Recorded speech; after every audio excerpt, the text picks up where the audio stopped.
Maracanã. Hora certa. 7h32. Em 3 segundos, você ouve o próximo programa. Atenção! O programa a seguir é de responsabilidade dos seus idealizadores.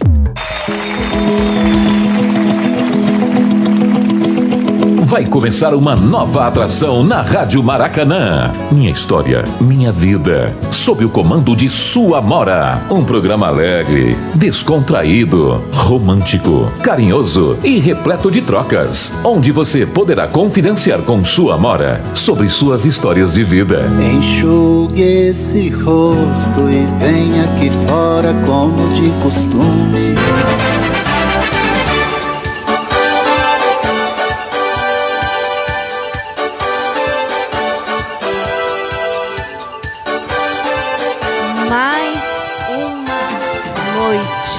Estamos aqui com o nosso programa Minha História, Minha Vida, apresentado por Su Amora na Rádio Maracanã.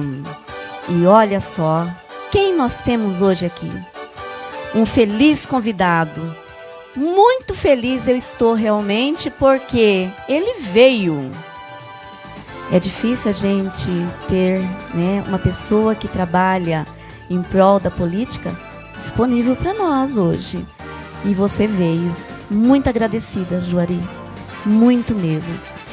Juari, como você não tem muito tempo, né, segundo a sua agenda, conte para nós quem é você. Boa noite, é uma satisfação muito grande estar aqui com você. Sua Amora, né? Posso revelar o nome? Pode. Professora Suelen, é uma satisfação estar aqui. Agradeço pelo convite, bem lembrado por você. A nossa agenda é grande e eu faço questão de cumprir todas. E falando um pouco da nossa história, né? Eu sou oriundo, nasci em Jucimeira, no Mato Grosso, no ano de 1978. Sou filho de produtor rural. E cresci naquela cidade até quando, aos 16 anos, eu fui para o seminário diocesano. Ok. Bem, quero saber o porquê do seu despertamento inicial para o sacerdócio. Olha aí, interessante. É que, na verdade, lá no interior, do Mato Grosso, em Jucimeira, a igreja predominante é a Igreja Católica. E essa cidade ela foi fundada por 3 padres alemães. O padre Mário Hennig, o único vivo, o padre João Hennig e o Geraldo Hennig. Esses padres alemães eles foram após a Segunda Guerra Mundial. Então eles chegaram em Jucimeira nos anos 60. Né? O padre Mário já hoje deve ter uns 93 anos, era o mais jovem. Né, deles. Hoje ele é uma criança. Hoje ele é uma criança, né? Tá lá saudável. E eu fui criado dentro da igreja, praticamente. Fui coroinha. E eu recebi um convite de um amigo, primo primeiro, Valteir, me convidou para conhecer, para participar de um retiro. E o retiro, ele tinha 2 fases. O retiro, ele tinha a fase do despertar e o discernir. Sim. E eu fui no retiro despertar, assisti um monte de vídeo, né, franciscano, diocesano, carmelita, que são as congregações, e eu optei, na época, me despertei para o diocesano, fui para o seminário, né, nesse período, graças à intervenção do primo, do Valteir, né, meu primo que me fez o convite, e eu assistindo, né, tudo que os padres tinham, né, os vídeos, enfim, eu decidi nesse ano 1995, ir para o seminário diocesano. Então, Juari, pela sua biografia, né, porque, claro, todas as vezes que a gente vai entrevistar alguém, eu preciso pesquisar também, ver, né, com quem eu estou lidando, até por conta de não fazer perguntas evasivas, né? Então, eu li lá na sua biografia que você mudou-se de Juscimeira, Mato Grosso, e foi para Rondonópolis, Mato Grosso também, né? Mato Grosso. Cursando ali o ensino médio. Por que escolheu Campo Grande depois para cursar o curso universitário? Era a dinâmica do Seminário Diocesano de Rondonópolis. Tanto é que, pela parceria Mato Grosso e Mato Grosso do Sul, todos os seminaristas do Mato Grosso estudavam em Campo Grande, né? Porque nós não tínhamos. Hoje já tem o SEDAC, que é um centro diocesano de Cuiabá, SEDAC. Sim. E o seminário maior, antes da criação do SEDAC, era o Seminário Maria Mãe da Igreja, que era em Campo Grande. Então todos os seminaristas do Mato Grosso e do Mato Grosso do Sul tinham que estudar em Campo Grande. Então foi por isso, na época, que eu vim para cá. Me chamou muita atenção o seguinte: você é filho de pais agricultores, né? Isso. De repente, assim, na minha mente de professora, né, de ser humano, antes de tudo, eu pensaria assim, ele vai escolher uma carreira dentro dessa área, né? De agricultura, pecuarista, seja o que for, né? Mas dentro dessa área. E, de repente, eu vi lá que você optou por filosofia. Mas eu quero que você fale daqui a pouquinho. Você pode colocar para nós aí um louvor, Melk? Por gentileza? O número 1. Braço de Ferro, Alexandre Silva. Porque, pelo personagem que nós temos hoje aqui, ó, ele é um braço de ferro. Tanto é que no folder dele eu coloquei forte e corajoso. Porque eu senti isso em você. Amém. Será que eu estou errada? Tá certa? Muito bem.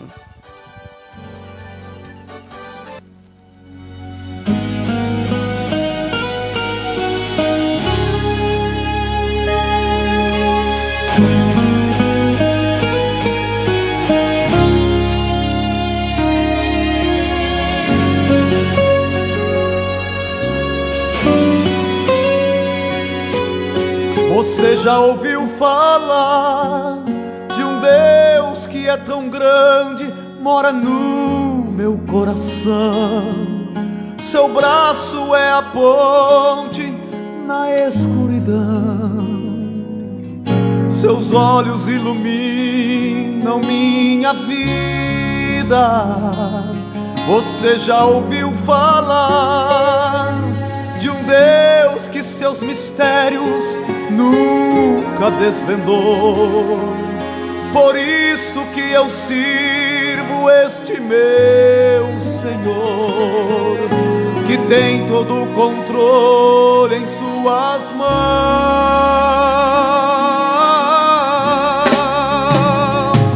Braço de ferro, punho de aço, esse é o Deus que eu conheço. Quando decide, não muda decreto, faz o fim virar começo. Não ouve conselhos, não pede favor, não manda recado, usa pregador, decide e faz. O sol se esconde diante da glória, a eternidade é o começo da história. E todo o universo é pequeno demais, é só o arquivo da sua memória. Adore em pé, pule, chore e grite, irmão, acredite, esse Deus existe, luta por você.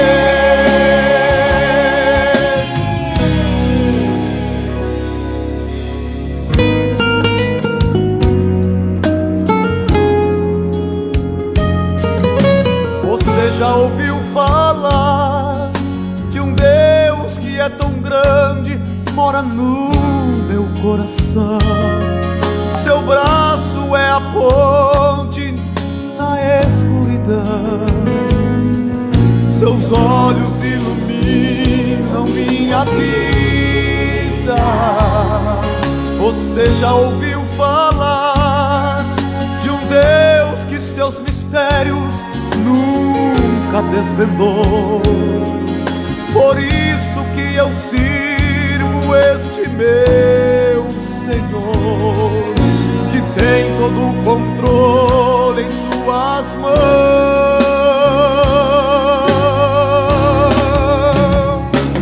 Braço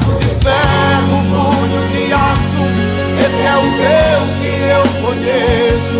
Quando decide não muda decreto, faz o fim virar começo. Não ouve conselhos, não pede favor, não manda recados, apregado, decide e faz. O sol se esconde diante da glória, a eternidade é o começo da história. E todo o universo é pequeno demais, é só o arquivo da sua memória. Adore em tempo e chore e grite, e não acredite, esse Deus existe, luta por você.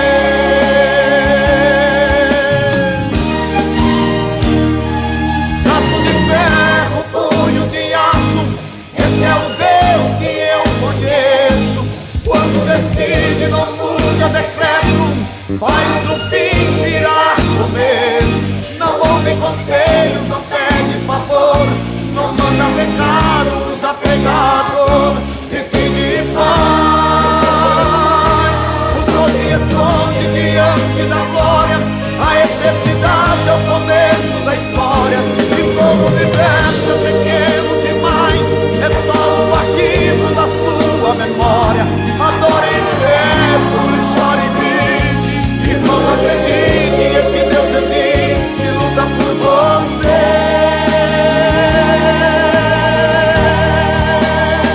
E luta por você.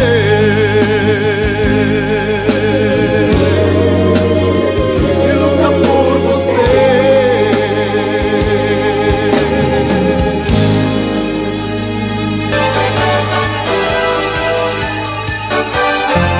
Ando devagar porque já tive pressa, levo esse sorriso porque já chorei demais.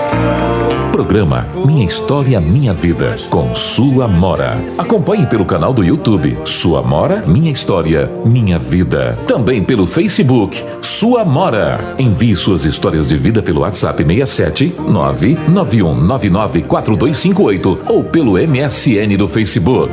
Cada um de nós compõe a sua história, cada ser em si carrega o dom de ser capaz e ser. Pois é, Juari. Então, na minha pequena magistratura, né, de pensamento, eu consideraria que você fosse mexer num curso universitário, na agricultura, na pecuária, seguindo o ramo dos seus pais. E, de repente, eu vejo na sua biografia, Juari cursando filosofia. Diga-nos por quê. Quando o seminário, na verdade a filosofia católica, ela tem essa prática. A pessoa sai do nível médio, termina o ensino médio e faz filosofia. Sim. Geralmente 3 anos e 4 anos de teologia. E como eu estava no seminário, normal, né, o natural que eu fizesse filosofia de verdade. Né? Então eu fiz filosofia por estar no seminário, mas eu já tinha uma tendência para humanas. Se eu não tivesse feito filosofia, talvez teria feito história, talvez teria feito geografia. E então fiz a filosofia porque eu estava no seminário. E, claro, sou eternamente apaixonado por filosofia. Né? O meu concurso do estado é história, porque quem terminou como eu terminei em 2000, filosofia, a gente tem 3 habilitações. Então eu posso me concursar em sociologia, filosofia e história. E pela minha prática pedagógica, que eu sempre dei aula de história e de filosofia também, então eu fiz o meu concurso para história. Então hoje eu sou efetivo, né? Eu sempre falo que eu sou professor e eu estou vereador. Isso mesmo. Isso aí eu não nego, porque professor é onde eu vou me aposentar como professor, é o que eu acredito mesmo, porque eu sou efetivo. Agora, vereador, eu tenho um período de 4 anos. Né? E se a população entender que daqui 3 anos e meio, né? Não, daqui 3 anos tem que trocar, vai trocar. Agora eu volto para a sala de aula, que é a minha formação. Juari, quando eu olho para você, primeiramente eu não te conhecia pessoalmente, né? Conheci através das fotos, dos vídeos, né? Das pessoas falarem, sempre falaram muito bem de você. Mas eu quero entender o porquê de todas as suas lutas, as lutas de sua família, pela sobrevivência. Também queria entender o ser humano que há em você. As pessoas só falam bem de você. Eu não encontrei ninguém ainda que falasse algo contrário. E aí eu penso nos líderes. Os líderes da Bíblia. Porque todos nós temos uma história. Não há uma pessoa na face da terra que não tenha uma história. Seja ela positiva, seja ela negativa. E aí eu fiquei pensando assim, por que será que o Juari, ele escolheu a filosofia em si? Será que era para sanar alguma coisa lá da família dele em relação à sobrevivência? Porque nós sabemos que a filosofia, ela tem isso, né? Ela quer encontrar alguma coisa para poder resolver problemas, situações, assim como a sociologia também. Então, por que, Juari? Diga-nos assim profundamente por que dessa escolha. Não apenas superficialmente, mas o que você queria ao cursar a filosofia? A filosofia é a ciência mãe, é a ciência da ciência, né? Todas as outras têm que passar pela filosofia. E eu sempre falo que eu sou muito grato a Deus, né? A existência aqui tem um porquê. Deus nos escolheu. Eu não vejo que nós somos feito numa chocadora, né? Chocadeira. Sim. Então Deus tem um propósito na vida da gente. E a filosofia, ela te proporciona isso. As correntes filosóficas, ela te proporciona estudar o ser humano. E essa conciliação entre ciência e religião me fez muito bem. Eu busquei as respostas, que a filosofia ela te dá essa inquietude, né, de querer saber, de querer buscar a verdade, de querer buscar respostas. Eu aproveitei, né, a filosofia para trazer para mim isso aí. Então, por exemplo, nós temos uma corrente na filosofia, um filósofo chamado Peirce, que ele fala o seguinte, que nós somos para o outro, né? O para si é muito ruim. Sim. Eu não posso pensar somente em mim. Eu tenho que pensar na doação, eu tenho que pensar no outro. Então a filosofia é a ciência que realmente conseguiu me mostrar o porquê que nós estamos aqui. Eu não tenho outro motivo de estar aqui a não ser para servir. Sim. A vida, para mim, não teria sentido algum se não fosse para servir. Então a filosofia me ajudou muito nisso. Então, durante o tempo de faculdade, você descobriu, então, que o seu negócio não era o sacerdócio em si, né? Mas o magistério não é um sacerdócio? Sim. Eu transferi o sacerdócio, na verdade, né? Porque o que é o sacerdócio? É a doação, né? Você se doa em benefício de uma comunidade. E o magistério? Na minha concepção, é a mesma coisa. Também, né? Então eu deixei de ser padre, né, para ficar ali naquela comunidade, atendendo a comunidade, e eu fui servir na educação. Porque quando eu acredito que a educação ela é a única maneira de transformar essa sociedade. Não tem outro meio, é pela educação. Então, eu transferi o meu sacerdócio. Você, sendo de Mato Grosso, de repente você escolhe Campo Grande. Por quê Mato Grosso do Sul? Eu acredito que aqui foi amor à primeira vista. Eu tenho essa imagem na minha cabeça, descendo em Campo Grande, dezembro de 1997. Faz tempinho já, né? Tem um pouquinho de dias, né? Eu lembro daquela imagem da rodoviária, lembro do primeiro vento fresco recebido no rosto, né? Lembro perfeitamente o táxi, né? Até o carro que era na época, que esse táxi me levou até o seminário. Então, Campo Grande, eu me apaixonei por Campo Grande. Sinceramente, quando eu vim para cá, até que, claro, meu bispo já é falecido, meu primeiro bispo, Dom Osório Stoffel, que ele não ouça isso, mas eu pensei, cara, eu vou ser padre por Campo Grande, eu não volto pro Mato Grosso. Né? E, assim, nada contra o Mato Grosso. Foi uma boa escolha, não foi? Com certeza. Então, eu me apaixonei pelas ruas largas, eu acostumado ali nos CPAs da vida em Cuiabá, na prainha, em alguns lugares que um carro, se tivesse estacionado, o outro não podia passar, tinha que passar por cima da calçada. Aí, de repente, eu pego um Afonso Pena, vejo uma Mato Grosso, né, a Fernando Corrêa da Costa. Falei, gente, que ruas largas, que lugar lindo é isso aqui. Então, Campo Grande foi amor à primeira vista. Quando eu cheguei aqui, eu falei, aqui que eu quero ficar. Então, durante a sua atuação na Secretaria de Educação, você desempenhou algumas funções, né? Foi coordenador de comunicação, coordenador de eventos, superintendente de administração das regionais, e tantas outras coisas, né? Você fez ali dentro, né, da Secretaria de Educação. Mas sobre a educação, Juari, o que é que você tem a falar sobre a educação? A educação, primeiro, assim, a sede, a Secretaria de Educação, para mim, foi uma escola. Eu aprendi muito ali. Né? Por onde eu passei, pelo eventos, pela comunicação, depois pela superintendência, eu digo que a Secretaria de Educação, para mim, foi o nível superior. O chão da escola, para mim, foi a alfabetização, foi o Fundamental 1, foi o Fundamental 2, foi o ensino médio. Então, assim, a educação, ela, a meu ver, ela é a única maneira, como eu disse há pouco, de transformar essa sociedade. E quando você, professor, você, professora, o aluno vem até você e diz assim, olha, professor, consegui passar na época vestibular, agora Enem, passei no vestibular, professor. Né? Aí, na época também, tinha um Orkut, né? Alguns que estão aqui nos acompanham, falam, esse cara tá louco? O que é isso, Orkut? Né? Antes do Facebook era Orkut. Então, você recebia, eu recebia muitos, assim, homenagens, né? Professor, graças às suas aulas, eu consegui entrar, né, na faculdade. Então, para mim, a educação é uma forma de realização. Né? E eu falo que o chão da escola, a escola 26 de agosto, eu aprendi demais ali. O Hilda Ferreira no Copa Trabalho, a escola Demóstenes Martins, que foram as primeiras escolas que eu trabalhei, o Severino de Queiroz, depois o Oswaldo Tonini, o Século XX.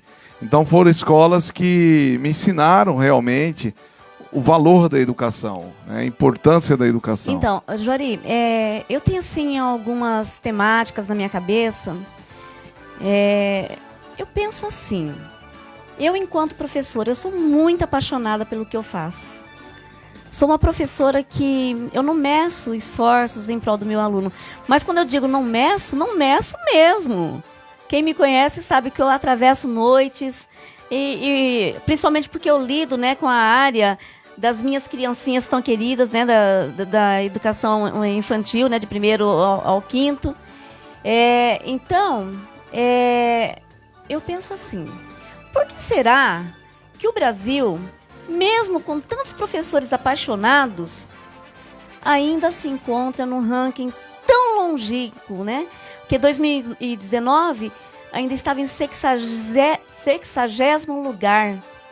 Então, por que acontece isso? Você tem alguma resposta para essa situação? Ah, sim. Que infelizmente, professora Suelen, Sua Mora. Infelizmente a educação ela não é prioridade. A educação é prioridade para nós, professores, que estamos ali no dia a dia. Mas se você olhar no cenário, e não estou falando só de Brasil não, tá? Estou falando de América Latina, estou falando de cultura sul-americana. A educação ela fica sempre em segundo plano.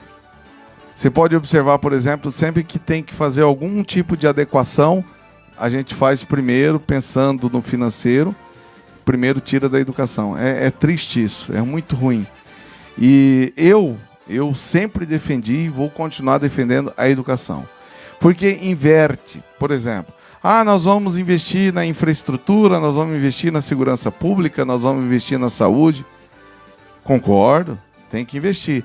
Mas se fizesse o contrário, como foi feito no Japão, como foi feito na Alemanha, como foi feito na Coreia do Sul, se investisse prioritariamente na educação, você economizaria na saúde, você economizaria na segurança pública, porque a educação é a única maneira do cidadão se libertar.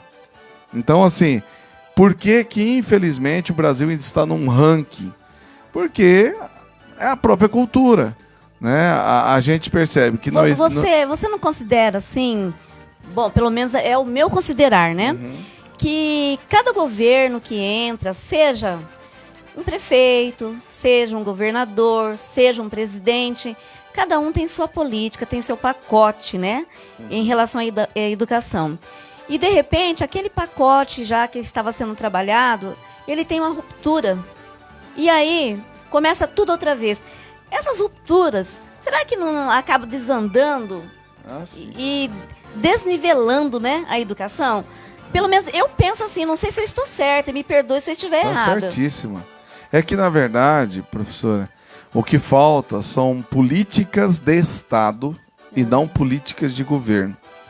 Quando você faz política de Estado, independentemente se o próximo governador vai ser a Suelen ou o Juari, já está em lei, passou pela Assembleia Legislativa, já tem uma lei, todo mundo tem que cumprir. Quando se faz uma política, ou a prefeitura, ou o governo federal, enfim, quando se faz uma política de governo, de 4 em 4 anos, ou de 8 em 8 anos, muda-se tudo. Então por exemplo, vamos pegar lá na alfabetização. A gente vai, estuda, prepara, pegamos aqui uma corrente, estamos ensinando, estamos alfabetizando no primeiro, primeiro, segundo aninho, o aluno tem que sair lendo, é o nosso programa, beleza? Sim. Aí o próximo prefeito, ele pensa que não, já não é assim.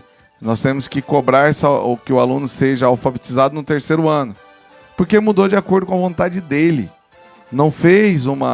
Ele não colocou isso em lei, porque a partir do momento que isso está registrado, que isso é lei, tem que se cumprir independente de partido, independente de qualquer coisa. Então o que falta hoje para o Brasil realmente são políticas de Estado para substituir as políticas de governo. Quando eu falo governo, governo federal, governo estadual e governo municipal. Então a educação ela tem que ser pauta de discussão real, de discussão, né? Por exemplo, nós quase perdemos o Fundeb. Sim. Gente, é um absurdo um negócio desse. Como é que você corta um financiamento da educação básica no momento em que nós precisamos desse recurso para reformar a escola, precisamos desse recurso para pagar, né, principalmente pagar o professor, né, pagar administrativo, nós precisamos desse recurso. Então, eu lembro especificamente em 1998, 1999, na época eu em início de carreira ainda, né, porque eu comecei um pouquinho mais tarde, mas o melhor de tudo é que eu comecei, né? E eu lembro que nós fazíamos muitas reuniões, a gente, nas escolas, né, da rede municipal, da rede estadual, falando sobre a LDB, o que mudaria na educação. Havia, assim, tantas e tantas esperanças para nós, que tantas coisas mudariam.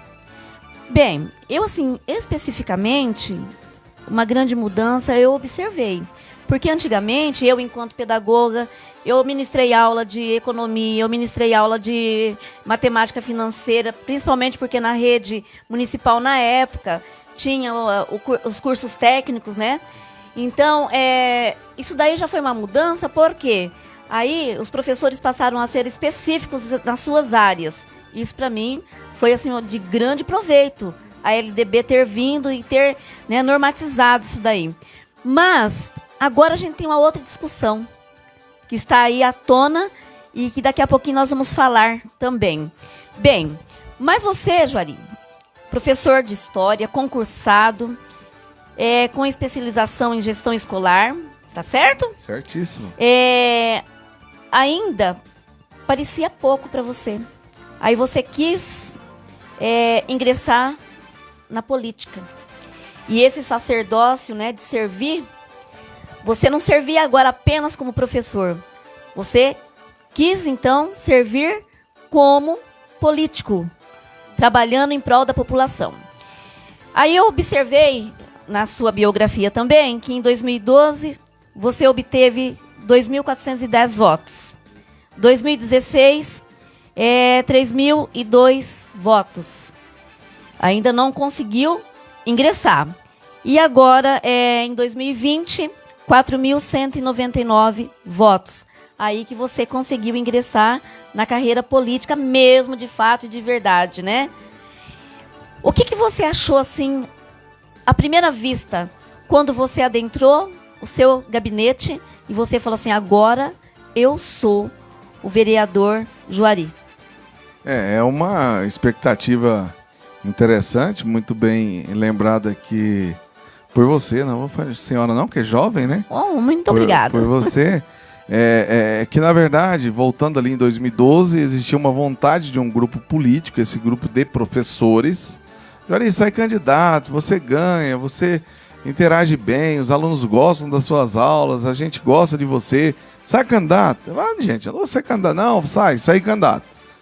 E quase ganhei. Na época teve gente que ganhou com menos voto que eu, em 2012. Sim.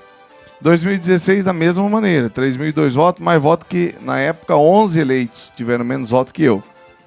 E agora, graças ao bom Deus, né, Deus permitiu que acontecesse, com 4.199 votos. A sensação de dever cumprido e de muita responsabilidade. Juro pra você, a primeira... Eu tenho umas coisas assim de lembrar. O primeiro momento que eu entrei no gabinete, que eu não sabia nem onde ia ficar meu gabinete. Então me disseram, seu gabinete vai ser aqui. Eu entrei no gabinete, antes de entrar eu fiz uma oração. Né? Falei, Deus, o Senhor permitiu que isso acontecesse, então não me abandone. Pelo amor de Deus. Com certeza. Então fiz uma oração, adentrei e ali passou todo um filme na cabeça. E por isso que quando você olha a minha rede social, eu realmente não paro. Né? Não paro por quê? Porque Deus me deu uma missão. Eu estou lá justamente para isso, para atender, para andar, para conversar, para dar atenção para as pessoas. As pessoas precisam disso. Juari, como eu falei já no início, quando eu olho para você, eu falo forte e poderoso. Porque você passa essa imagem para nós. Jesus Cristo, ele tinha autoconhecimento e amor próprio. Creio que você também tenha. Jesus Cristo também tinha seus medos. Creio que você também tenha. Jesus Cristo, ele sabia que não poderia mudar o mundo sozinho. Mas ele nunca desistiu de tentar.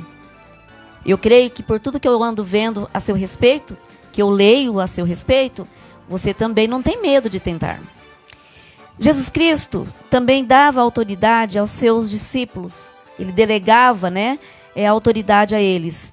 Eu creio que nesse seu trabalho que você está fazendo, porque eu observei várias coisas, nós vamos chegar lá já, tá? Você coloca a mão na massa, mas você também delega autoridade para que os que te rodeiam também façam. Né? Jesus Cristo, ele nos ensinou a semear coisas boas.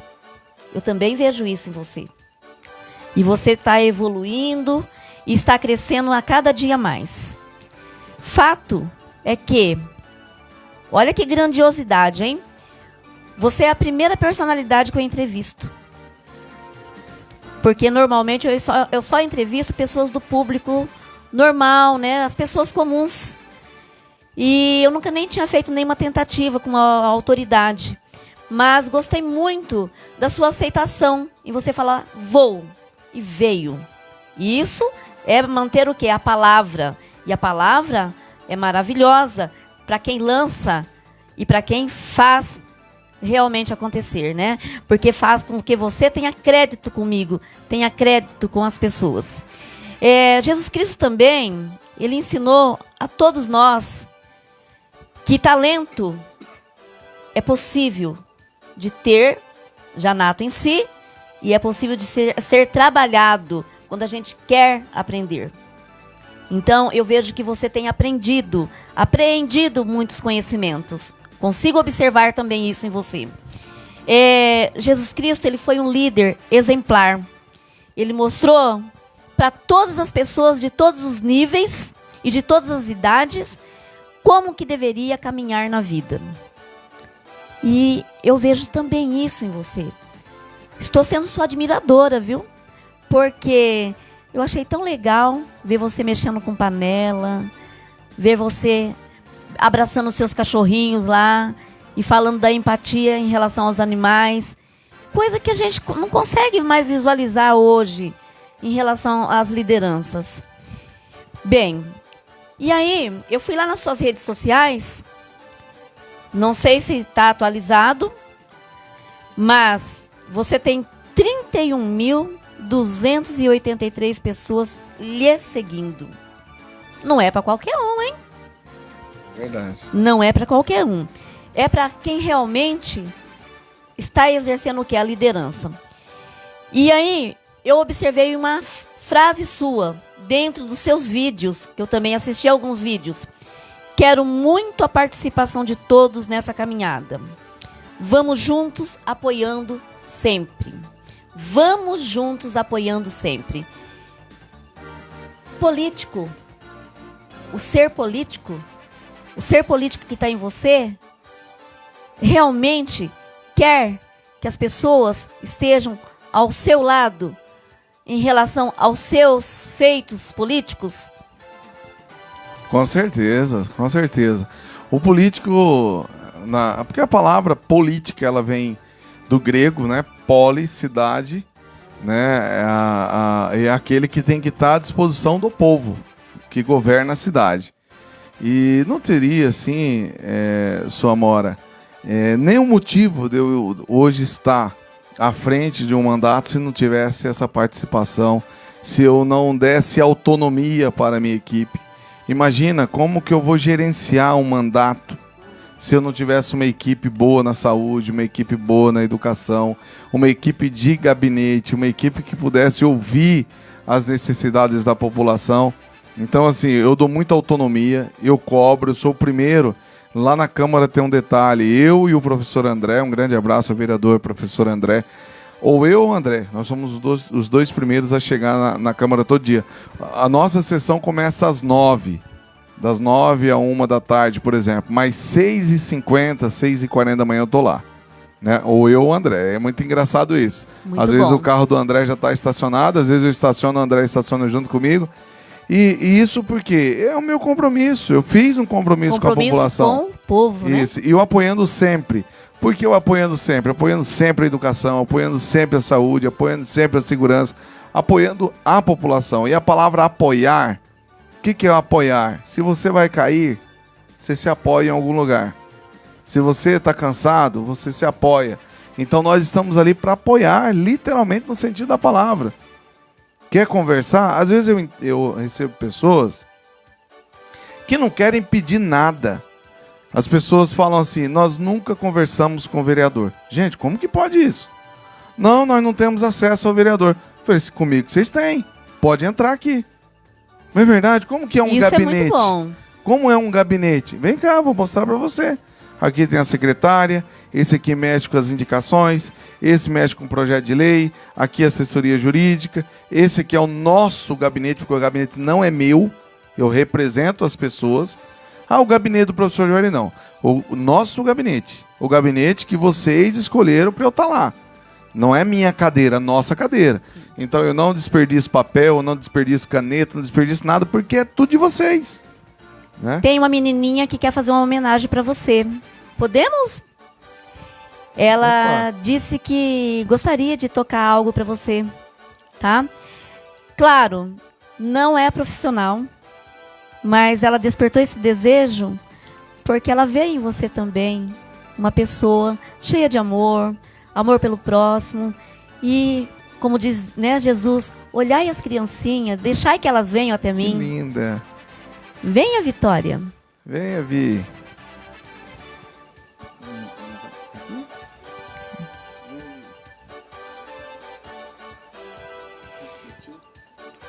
Olha que linda. Vitória. Quer ficar em pé para você tocar ou vai ficar sentadinha? Isso. Olha, que linda. Boa noite, meu nome é Vitória. Eu sou uma aluna da professora Suelen Moreno. Eu gosto muito dela, ensina a gente bastante.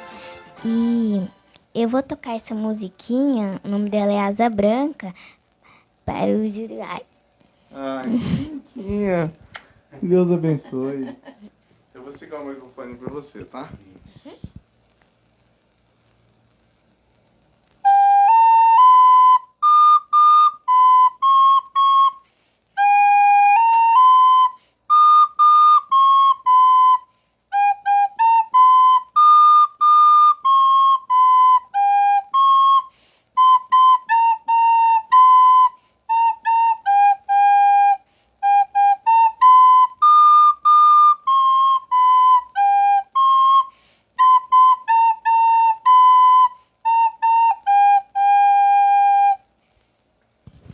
Que linda, né? Linda.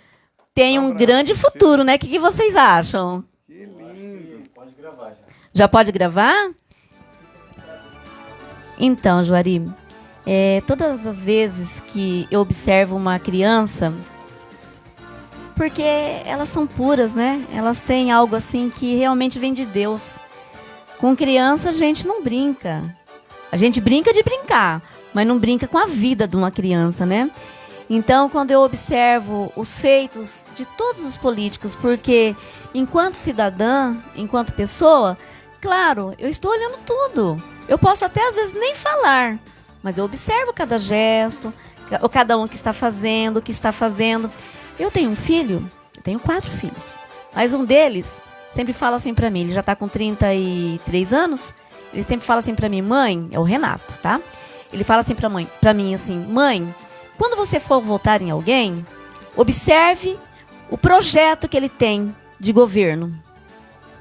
E depois que a senhora aprovar aquele projeto, que a senhora acha que faz bem para a população, faz bem para a senhora, faz bem para nós, aí a senhora vai observar, se ele for eleito, os 4 anos de mandato dele. Se ele realmente cumpriu aquele projeto. Porque se ele não cumpriu, mãe, então ele não é digno mais de ser eleito novamente. Então, eu acho assim que depois de muitos anos votando, eu aprendi realmente a votar com esse meu filho. Porque ele realmente olha, ele lê, ele supervisiona cada político. E principalmente os que ele vota. Certo? Porque ele tem a liberdade dele, né? De votar em quem ele quiser. Assim como eu tenho. Então, eu vejo assim a importância da gente colocar pessoas que realmente trabalhem por nós. E não apenas que ocupem suas cadeiras lá, né? Seja lá na Câmara Municipal, seja na Assembleia, né? Ou em outro lugar do governo, que apenas está lá por estar. Então a gente tem que colocar pessoas que realmente abracem, né, as causas e que queiram realmente trabalhar por nós, pela população. Juari, você expressa, né, esse amor ao próximo. Eu vejo por sua irmã, que eu trabalho com ela, vejo o quanto que ela tem admiração por você. Uma das coisas que me chamou muita atenção, não agora porque eu fui ler sua biografia, mas antes, você teve uma perda, né? Seu pai veio a óbito em decorrência da Covid-19 e de repente eu vi você comemorando o aniversário da sua mãe lá no sítio, né? Lá no meio das galinhas, dos porcos, dos animais, né? Naquela vida tão gostosa ali que a gente observa, né? E aí eu falei assim, nossa, que pessoa legal essa aí, né? Pessoa realmente que está ali juntamente com a família, que não deixou a família de lado porque alçou o voo, né? Em relação à sua profissão, em relação ao momento que está vivendo. Então, já foi um crédito para você em relação a isso daí, porque achei legal. Porque normalmente os políticos, eles não expressam assim essa convivência realmente com a família. Às vezes a gente vê fotos, mas a gente vê fotos montadas. Não é realmente daquela vida cotidiana, né, que eles possuem. Então eu achei isso muito legal, gostei muito. Parabéns, tá? Por esse amor em relação à sua família. Mas eu quero saber, Juari, o que faz um vereador? Porque nos livros didáticos, eu leio. Eu sei o que ele faz lá nos livros didáticos, as funções que um vereador tem. Mas, no concreto, no dia a dia, o que um vereador faz? Foi matéria nossa do 3º bimestre, né? Ah, que legal. Eu sempre digo o seguinte, que o vereador, dentro do aspecto de lei... Só vou tomar um golinho aqui. Eu digo o seguinte, eu tenho uma referência que é o Barão de Secondade e Montesquieu. Professor de história é complicado falar sem citar, né? Esse cara escreveu um livro chamado Espírito das Leis. E no Espírito das Leis ele define ali a função de cada poder. Do executivo, do Judiciário e do Legislativo. E ele faz questão de colocar também que os poderes eles são independentes, porém harmônicos, né? E o papel nosso no Legislativo é justamente elaborar leis e principalmente ouvir a população. Porque o prefeito, ele, vamos dizer que ele administra no macro.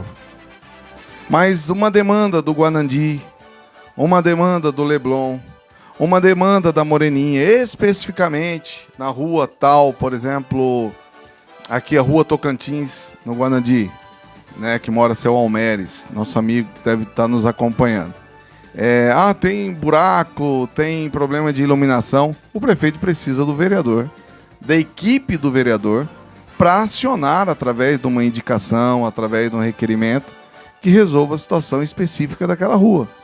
Então o vereador, ele é um servidor público do Legislativo para auxiliar a população. Não é status, né? Eu não vejo, se você olhar para mim e dizer assim, o vereador. Não, o vereador é um trabalhador, né, que saiu, no meu caso, fora da sala de aula para colocar o meu tempo à disposição da população. Então esse é o papel real do vereador. E é claro, um projeto de leis, projeto na educação, projeto na saúde, projeto no meio ambiente, sustentabilidade, enfim. Esse é o papel, porque para não ter política, né, de governo, mas de Estado, que a gente tenta, na medida do possível, colocar isso em leis, né? E, é claro, e sempre está na defesa da educação, na defesa da criança. Sim. Que lindo, né? Que apresentação maravilhosa. Você quase fez o tio chorar aqui, viu? Vamos fazer ele chorar? Aí, ó. Chorar de alegria, né? De alegria. Então, é bem isso, professora. O vereador, ele tem essa função de aproximar a população. Por isso que eu falo, eu me espanto quando alguém fala, mas eu nunca entrei na Câmara. Eu não sei qual é a estrutura, como que funciona, né? E às vezes nunca entrou porque não teve oportunidade. Que vai tentar falar com o vereador e não consegue falar. Então eu atendo. Às vezes eu tô ali para entrar na sessão, a pessoa fala, eu posso falar um pouquinho com você? Claro, né? Então, olhando assim para Vitória, olha que nome bonito, né? Lindo, Vitória. lindo. E ela é linda. Eu vejo assim quantas perspectivas, né, tem para a vida dessa criança. Ela tem uma mãe atuante, que é a Ivanete, que está aqui na salinha ao lado. A Ivanete, ela realmente desempenha um papel de liderança, sabe, bem atuante na vida da sua criança. Mas nem todas as famílias são assim. Infelizmente, nós, enquanto educadores, nós vemos que muitas crianças, eu sou educadora já há 24 anos, né? Muitas crianças ficam à mercê de sua própria sorte. E não tem nada, sabe, de referência em relação à família. E aí cresce como? Não sabemos, né? Porque fica à mercê do próprio destino. Mas, em relação à política da mulher, você tem algum projeto em relação à mulher? Olha, eu tenho uma parceria da única vereadora de Campo Grande, que é a minha amiga Camila Jara.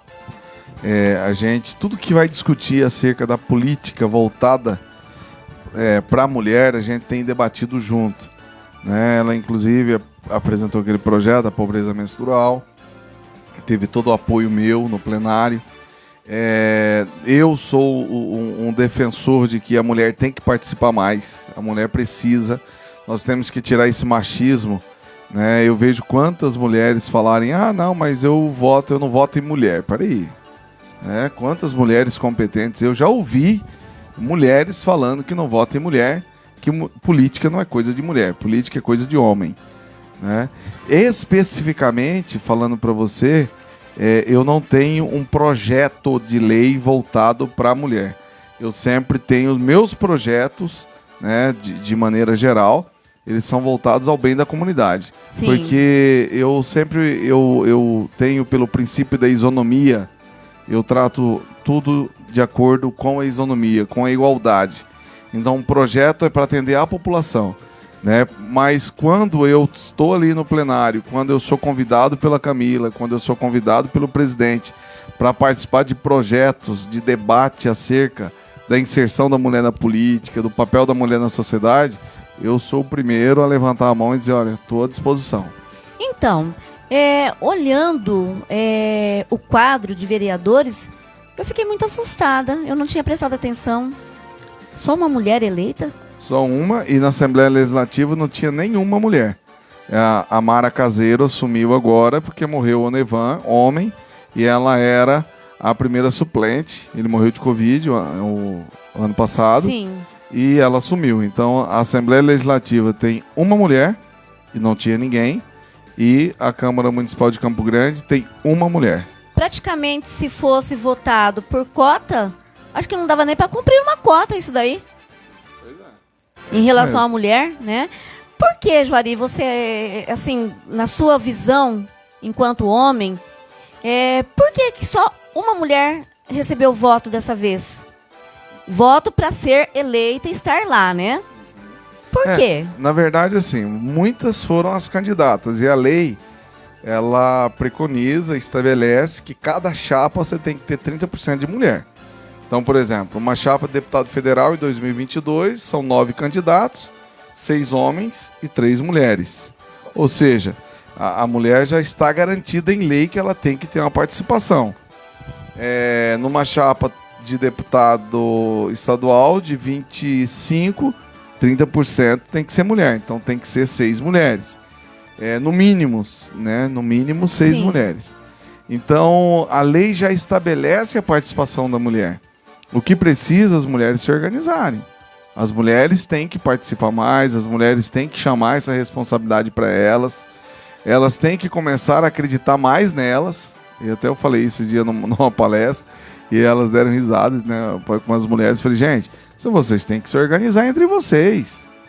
Né? E outra... Mas você não considera que a mulher em si, ela tenha um pouco de receio de disputar lá com o homem, porque, de certa maneira, o homem parece que ele recebe mais respaldo do outro homem, em relação até ao financeiro, para poder, né, arcar, né, com todas as despesas durante a campanha política. Você não considera isso? Não, vamos no aspecto financeiro. Numa chapa, vamos colocar lá a chapa de deputado federal, 30% da verba, vamos calcular, um partido que tem 1 milhão de fundo partidário.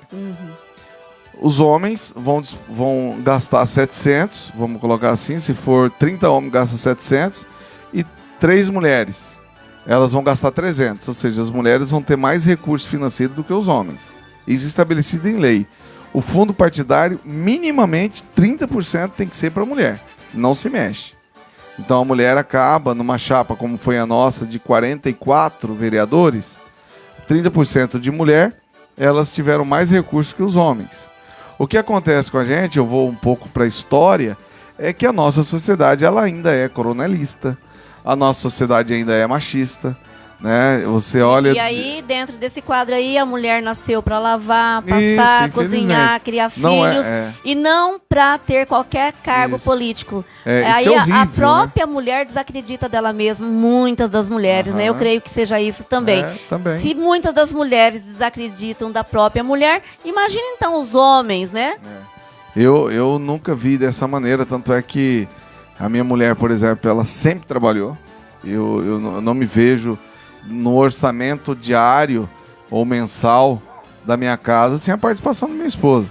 E eu sempre falo o seguinte, que a mulher ela tem que estar onde ela quiser.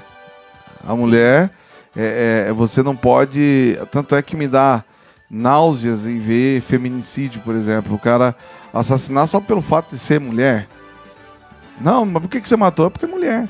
Ué, não tem justificativa. Primeiro que nenhum tipo de homicídio é bem-vindo, mas você a matou porque é mulher, né? Violência doméstica, repudio. Eu acho que as leis, cada dia que passa, né, elas têm que ser muito mais severas, e isso a deputada Rose tem feito com muita atuação em relação a essas ações. Então a gente se espanta desse cenário. E a mulher tem que começar a falar, a mulher tem que começar a denunciar, a mulher tem que começar a participar. Se o partido político não está permitindo, não está dando estrutura para ela, como está dando para um determinado candidato, ela tem que denunciar, ela tem que ter coragem. Sim. Né? Porque aí sim, aí a gente começa a ter, dentro do parlamento, dentro da estrutura de governo, o maior número de participação de mulheres. Por exemplo, eu ouvi uma crítica que me desagradou muito, que a Dilma... viu que dá entregar o governo para uma mulher? Isso na época eu estava em sala de aula, realmente repudiei a fala. A incompetência, ela não vem pelo gênero, a incompetência da pessoa, independente se ela é homem ou mulher. Por incompetência, nós vemos aí muitos anos, né? Tantos homens governando e tantas incompetências, né, que derivaram daí, né? Juari, deixa eu te fazer mais uma pergunta. Nós estamos aí em plena mudança, né? Novamente em relação à educação. E vou falar para você o que eu tenho ouvido, tá? Enquanto professora dos colegas. Meu Deus, será que estudar tantas horas a mais, será que não vai cansar o aluno? Ensino médio inovador, né? Será que estudar a mesma coisa em todas as áreas não vai cansar o aluno? O que você tem a falar sobre o ensino médio inovador? Na verdade, a escola de tempo integral é um cumprimento de uma das 20 metas do Plano Nacional de Educação. Quando a gente fala de educação de tempo integral, a gente tem que ter muita maturidade e entender o objetivo do tempo integral. Para a criança, para o adolescente que tem uma estrutura familiar, é fácil. Ele vai 7 horas para a escola, sai 11h30, tem almoço em casa, à tarde ele vai trabalhar ou vai ficar em casa, beleza. Quando se trata, por exemplo, de pessoas em vulnerabilidade, a escola acaba sendo para ele ou para ela um acolhimento. Sim. Ela vai estar dentro da escola, ela vai ter um lanche, ela vai ter um almoço, ela vai ter um lanche da tarde, ela vai ter oficina de artes, ela vai conseguir ali dentro, se tem educação profissional, ela vai conseguir fazer um concomitante, ou seja, vai estudar o ensino médio regular, ao mesmo tempo um profissional. Então a gente vai entregar para a sociedade, no 3º ano do ensino médio, um cidadão preparado, tanto para o trabalho quanto para a carreira acadêmica. Essa é a ideia da escola do ensino médio inovador, essa é a ideia da escola de tempo integral, né, que é o cumprimento da meta 6 do Plano Nacional de Educação. Então, eu vejo com muita tranquilidade a escola de tempo integral. Eu acredito muito nela. O índice de evasão é muito pequeno, se você comparar ao ensino regular. Você pode olhar que a evasão hoje numa escola de tempo integral, ela não chega a 2%. Sim. E ela chega a 18%, 20% numa escola de tempo regular. Então, é uma maneira de trazer para dentro da comunidade escolar, para dentro da escola, uma situação da sociedade. Então, eu acredito muito na escola de tempo integral. Mas deixa eu te fazer uma pergunta. Em relação àquele aluno que precisa trabalhar para ajudar a sua família, como vai ficar a situação desse aluno? Se a gente observar a lei brasileira, ela possibilita o trabalho após os 16 anos, né? Sim. Alguns até com muita tranquilidade conseguem com 14, 15 anos. Menor aprendiz, o menor aprendiz. Que não é muito a nossa realidade, né? Eu acredito que por mais difícil que seja esse aluno ter que ficar dentro de uma escola, é melhor do que ele ficar na rua. Sim, né? Com acredito certeza. Plenamente nisso. Se nós tivéssemos a certeza que esse aluno estaria trabalhando, até poderia se fazer um programa para atendê-lo especificamente. Isso deveria se pensar. É que a demanda que a gente vê em pesquisas por indicadores é que o menino estuda de manhã à tarde, ele está na praça. Sim. Ele estuda à tarde, de manhã ele está na praça. E em relação à carga horária do professor, por quê? Por exemplo, se ele sair da escola meio-dia e ele trabalha em outra rede, seja pública, municipal ou privada, aí ele tem que entrar na outra rede 1h da tarde.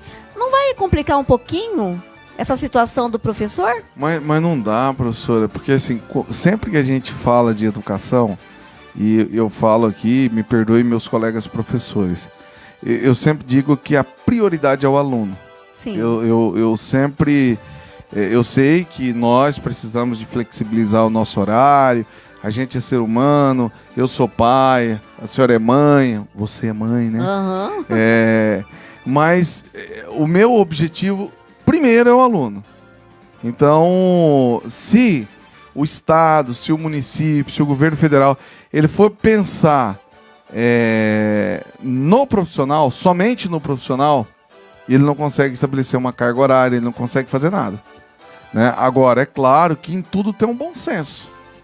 Em tudo tem um bom senso. Olha, você vai sair meio-dia, meio-dia e 15, mas você pode começar na segunda aula, no período da tarde, começar 1h50. É o bom senso. E isso vai... Isso vai de gestão para gestão, de diretor para diretor, de secretaria para secretaria. Né? Isso depende muito de olhar para o servidor. Mas quando se pensa em gestão escolar, e isso eu aprendi muito na minha pós, você tem que pensar no resultado do aluno. Eu quero que o aluno aprenda, eu quero que ele se alfabetize, eu quero que esse aluno passe no Enem. E para ele chegar lá no Enem, eu tenho que cumprir tais cargas horárias. Então, Sim. Eu sempre fui muito focado nisso.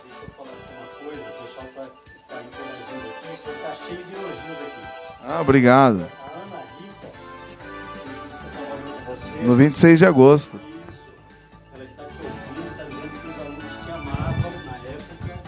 A sua esposa também foi o nome dela. Euris.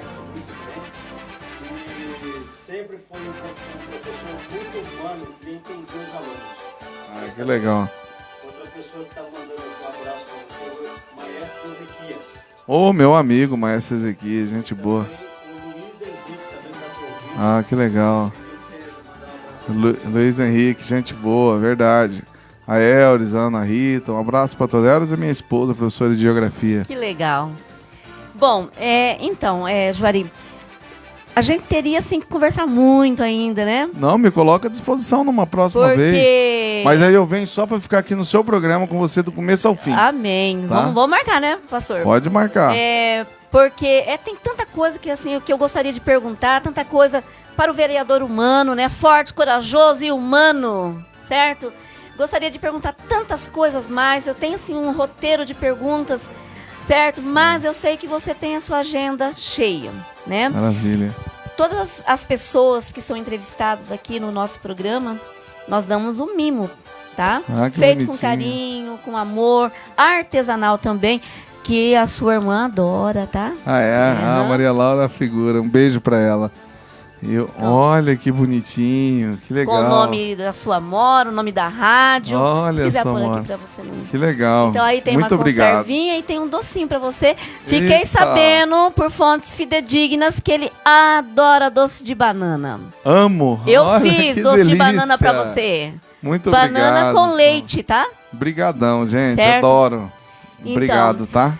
E eu quero que a Vitória toque mais uma musiquinha na flauta para nossa despedida com o vereador Juari.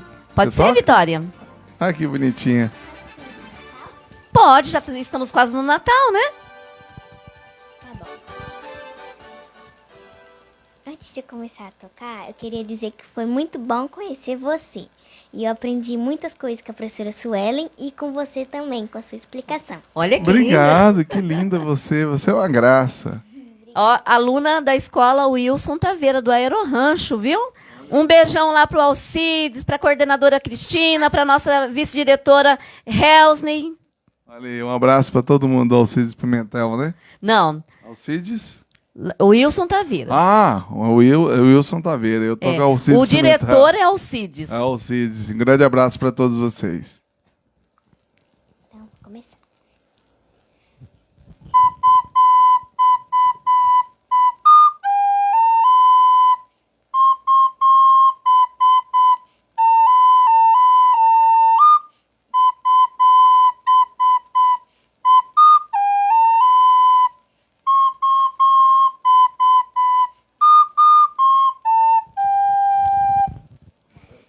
Parabéns, Que linda. Vitória. Obrigado, Vitória. Um abraço no tio. Olha que lindo. Pegando a temática lá do ensino médio inovador, fala, né, especificamente que o aluno ele tem que querer, né, estar naquela área de atuação. Ele tem que saber, né, o porquê que ele está ali, né? A Vitória sabe por que está aqui, né, Vitória? Certo? Sabe que gosta, né, do que faz, exime aluna, certo? Gosta de cantar, gosta de tocar, gosta de participar. Então, é esse o tipo de aluno que nós queremos, né? Porque nós sabemos que esse tipo de aluno, ele será um ótimo cidadão. O aluno certo? protagonista, né? Isso, protagonista da sua própria história, né? Maravilha. Então, Juari, eu quero muito, assim, agradecer a sua participação. Foi um prazer, assim, imenso conhecê-lo pessoalmente, né? Porque eu só conhecia pelas fotos, pelos vídeos. E quero dizer a você que é muito bom a gente ter uma representação política igual a você, que está atuando realmente junto à comunidade, que não está somente lá no seu gabinete, mas está mexendo a panela nos projetos sociais, está observando, né, os animais, está junto com a família, certo? E tantas outras coisas a mais. Vi até você, se eu não me engano, também eu não sei se foi Pestalozzi... Na AMA. Na AMA, né? Uhum. Então, eu tenho um filho autista também. Olha aí. Certo? Então, eu achei, assim, muito boa a sua participação. 1 ano de gestão? 11 meses. 11 meses? Então, continue assim, porque, com certeza, você não será um vereador somente de um mandato, né? Será de mais mandatos, com certeza, certo? E quero agradecer muito também a sua irmã, porque ela que foi, né, o caminho para chegar até você. E não foi difícil, você foi muito facinho, viu? Muito facinho. Esse vereador é facinho, viu? Você viu, gente? Né? Tem acesso. Então, pode tem nos acesso. procurar, viu? Então, gostei muito. Muito obrigada. Toca um louvor para nós aí. Só para antes do terminar com louvor, né? Quero agradecer aqui a Solamora de coração. Eu tenho uma reunião agora do outro lado da cidade. Agradecer aqui a Vitória. Que Deus abençoe. Saiba que isso é um dom. Deus dá um dom para cada um. E Deus te deu esse dom. Então agradeça todo dia. Agradeça pelo papai, pela mamãe, pela prof, pela comunidade, pelos irmãos, tá? Que Deus te abençoe sempre.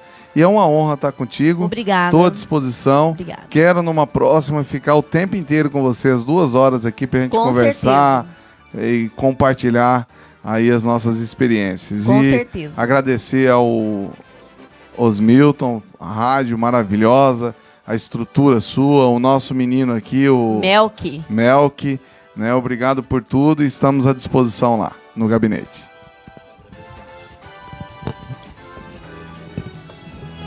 Ouça todas as quartas-feiras das 19h30 às 21h30 o programa Minha História, Minha Vida pela Rádio Maracanã. Apresentação de Sua Mora.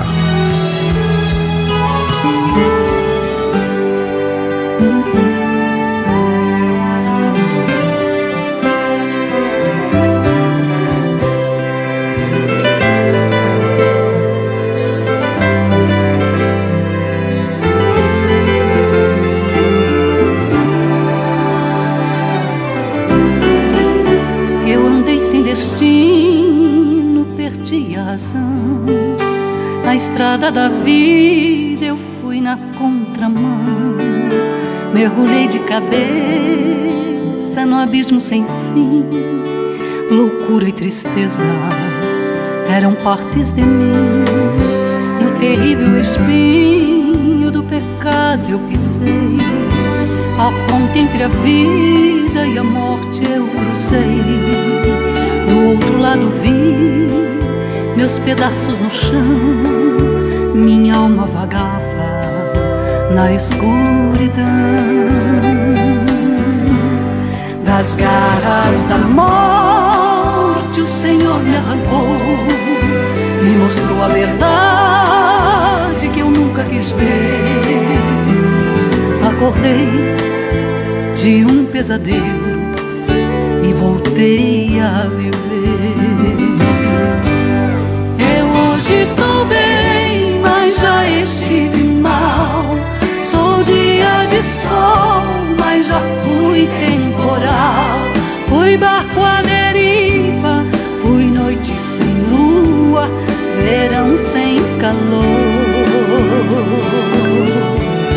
Hoje eu sou verdade, mas já fui engano. Já fui ponte seca, hoje eu sou um oceano. Alma ferida, coração quebrado, Jesus consertou.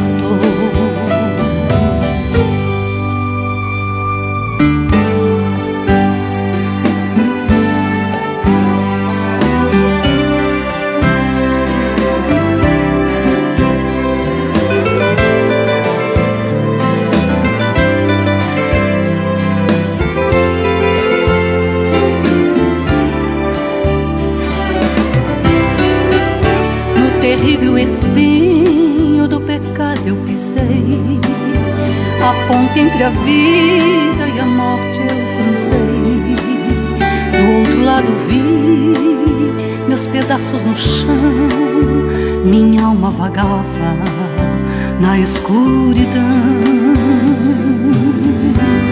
Das garras da morte o Senhor me arrancou, me mostrou a verdade que eu nunca quis ver.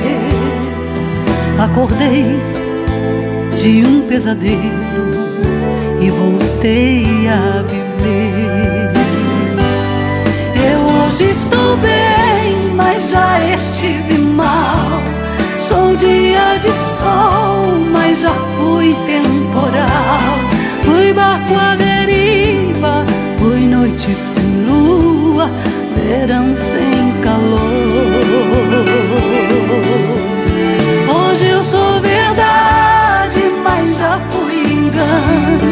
Já fui ponte seca, hoje eu sou um oceano. Alma ferida, coração quebrado, Jesus consertou. Eu hoje estou bem, mas já estive mal. Sou dia de sol, mas já fui temporal. Fui barco à deriva, fui noite sem lua, verão sem calor. Hoje eu sou verdade, mas já fui engano. Já fui ponte seca, hoje eu sou um oceano. Alma ferida, coração quebrado, Jesus consertou. Jesus consertou. Alma ferida, coração quebrado, Jesus consertou.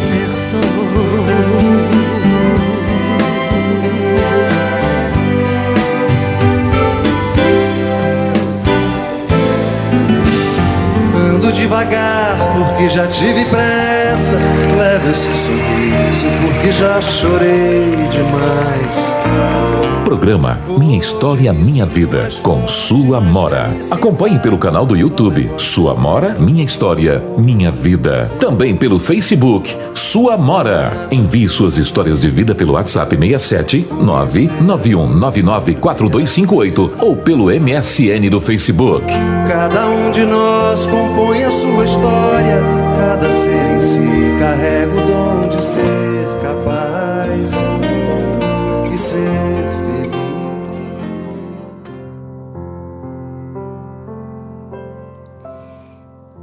Hoje nós invertemos um pouquinho a programação, né? Primeiro nós entrevistamos e agora que eu vou contar a história. Se você também quiser enviar para mim a sua história de vida, algo que você considere significativo contar, relatar às outras pessoas, porque nós aprendemos muito quando nós ouvimos, envie a sua história para mim no WhatsApp 67 é o código de Mato Grosso do Sul 991994258. Eu contarei a sua história aqui na nossa rádio Maracanã. na próxima quarta-feira, numa das quartas-feiras, nosso programa ele é apresentado das 19h30 às 21h30, todas as quartas-feiras. Eu espero a sua história também. E nós temos aqui mais uma história. Sua Amora, tudo bem? Essa história que irei contar é sobre minha infância. Eu era muito pequena e meus pais eram alcoólatras e viviam brigando. Eu e meus irmãos vivíamos sem muitos cuidados. Durante o dia, brincávamos no areião da frente de casa. Às vezes, até íamos num riacho bem próximo para tomarmos banho. Ali, eu disputava com as outras crianças quem ficava mais tempo com a cabeça dentro da água e segurando a respiração. Olha que perigo, hein? Quanto perigo! Passávamos e quanto gosto pela vida nós tínhamos. O dia passava e só quando a fome apertava é que voltávamos para as nossas casas. Quase todas as noites nos reuníamos na rua em frente de nossas casas e ali brincávamos muito. Brincávamos de passar anel, balança caixão, balança você, Bétia, pega-pega e contávamos histórias uns para os outros. Era realmente muita liberdade, coisa que a maioria das crianças de hoje nem sabe que existe. Não tenho muitas lembranças de meu pai, apenas flashes dele brigando com minha mãe, agredindo-a, ele bêbado, esfaqueando minha mãe e indo embora, deixando minha mãe grávida. Ao todo, éramos em 3 irmãos, sendo um naquela época falecido. Lembro-me de certa noite, nós brincando, como já era de costume, fui me esconder, pois era pega-pega brincadeira, e de repente encontrei uma abóbora imensa, maior que eu. Correndo, fui chamar meu irmão mais velho que eu. E ele pegou aquela abóbora e a levou nas costas para casa. Aquela abóbora mais parecia um troféu. Mamãe tratou de cortá-la em pedaços, colocando alguns pedaços para cozinhar no pequeno fogão a lenha que tínhamos. Nós ficamos todos na cozinha. Cozinha pobre e desfigurada que a nossa casa tinha. Ficamos ali aguardando os pedaços de abóbora cozinhar. Passando algum tempo, mamãe nos deu os pedaços de abóboras passados no açúcar. Comemos esfomeados, pois já tínhamos passado o dia inteiro sem comermos nada. Aquela abóbora significava, naquela noite, algo que nós tínhamos que comer para comer. Pois na maioria dos dias, o que tínhamos era apenas a fome, como a nossa companheira fiel. Dormíamos sem banho, sem nada, pois não tínhamos regras, pois a essa altura, mamãe já tinha enveredado pelos caminhos do alcoolismo também. Ela dizia que tinha muito desgosto e é por isso que ela bebia. Meu pai demorava meses fora, desaparecia e quando voltava, mais um filho tinha nascido. E aí ele fazia mais um. Muitas vezes nós comíamos batatas doces, cruas, dos canteiros que o vizinho plantava, pois a fome era tremenda. Outras vezes saíamos às ruas a pedir nas casas os restos de comidas. Mas um dia ficou na minha memória sua amora. Tinha um japonês nas proximidades que mexia com verduras e plantava horta. E uma vez por semana ele jogava fora muitas verduras, legumes e frutas, pois não conseguia vender tudo e os produtos deterioravam. Na verdade, eu e meus irmãos formávamos um quarteto só de irmãos. E o irmão mais velho desse quarteto, que era o nosso líder, ele nos conduzia por todos os lugares da redondeza. E naquele dia, resolveu que íamos até esse descarte de alimentos do japonês.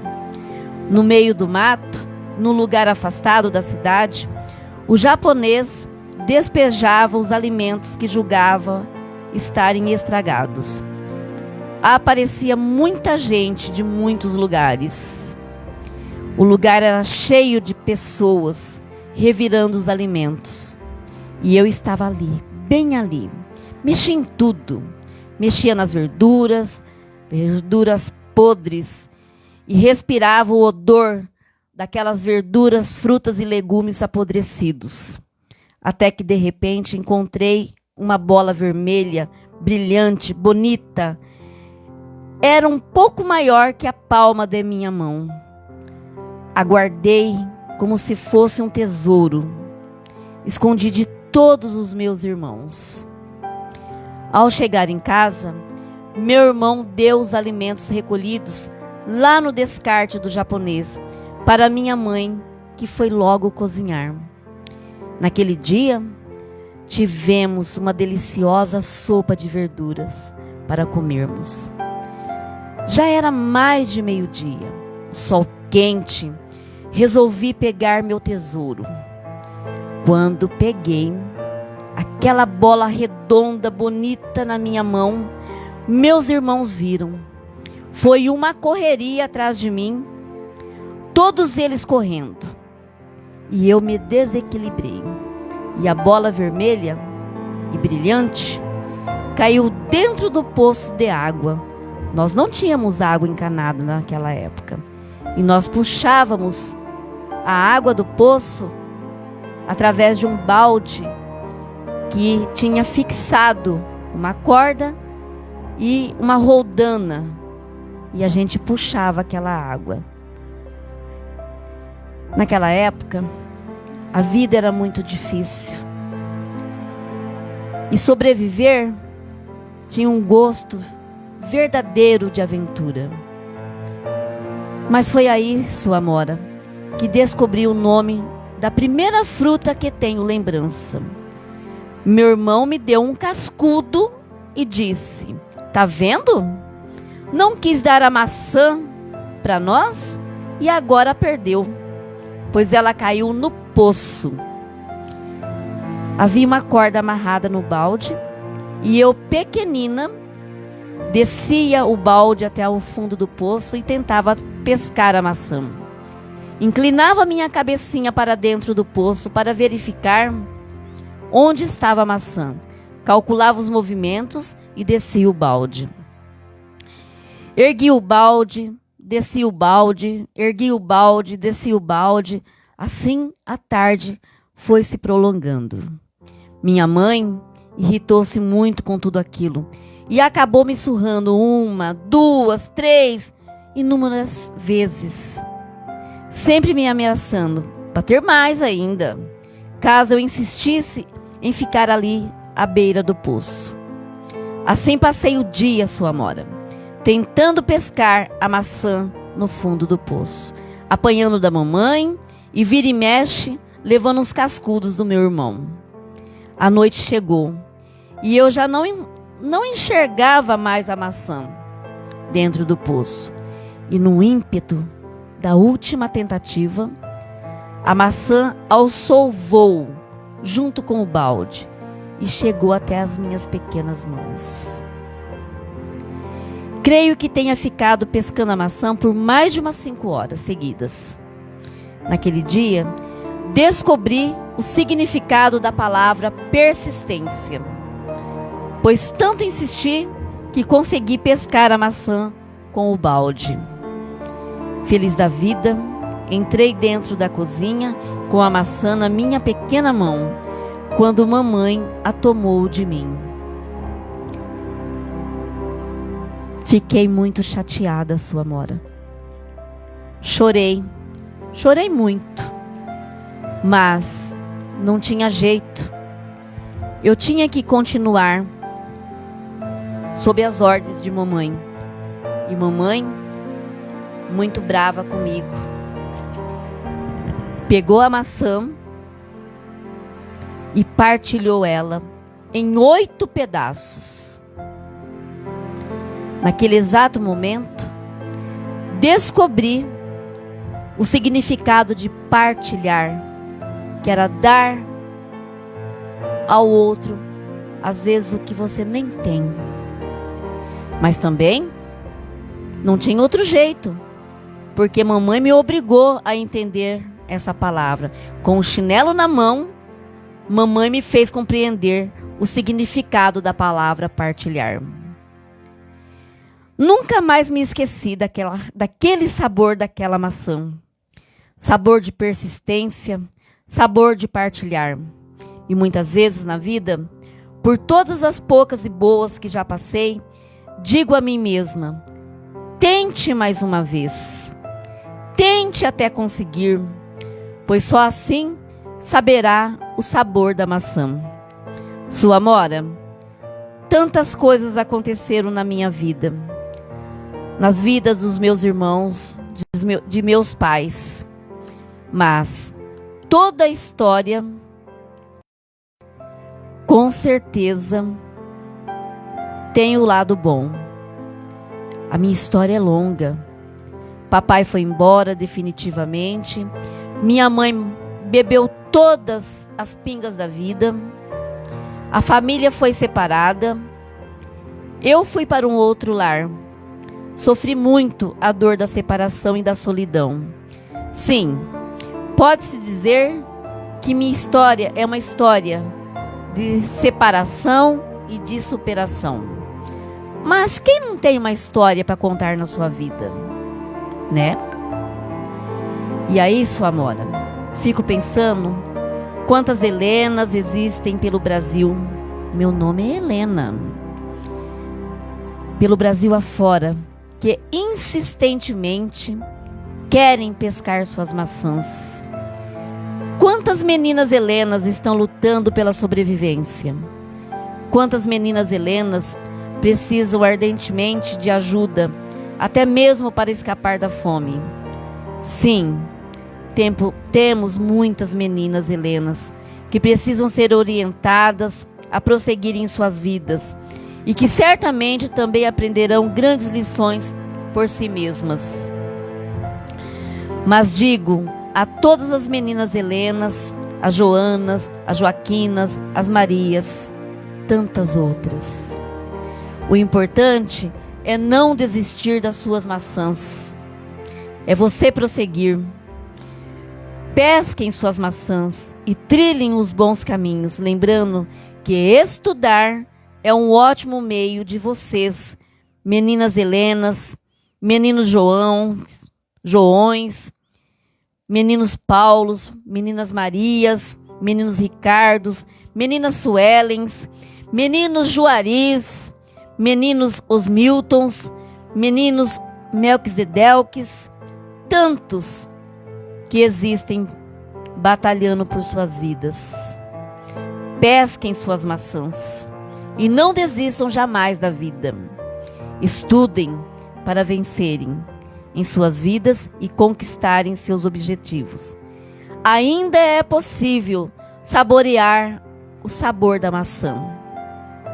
Helena, Campo Grande, 57 anos.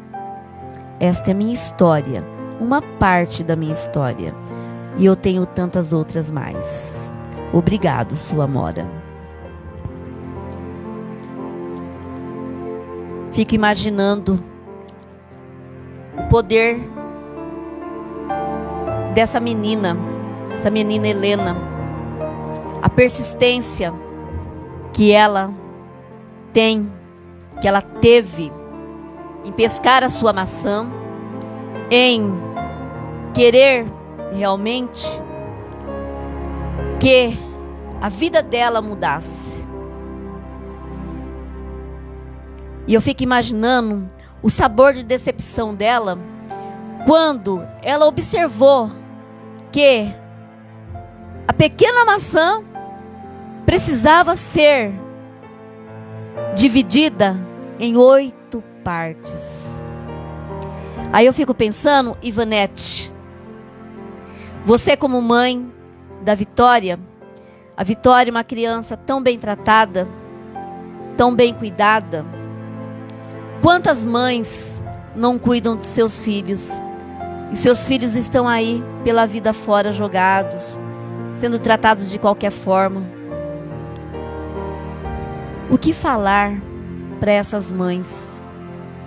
Qual conselho você daria, Ivanete, para essas mães que não cuidam dos seus filhos?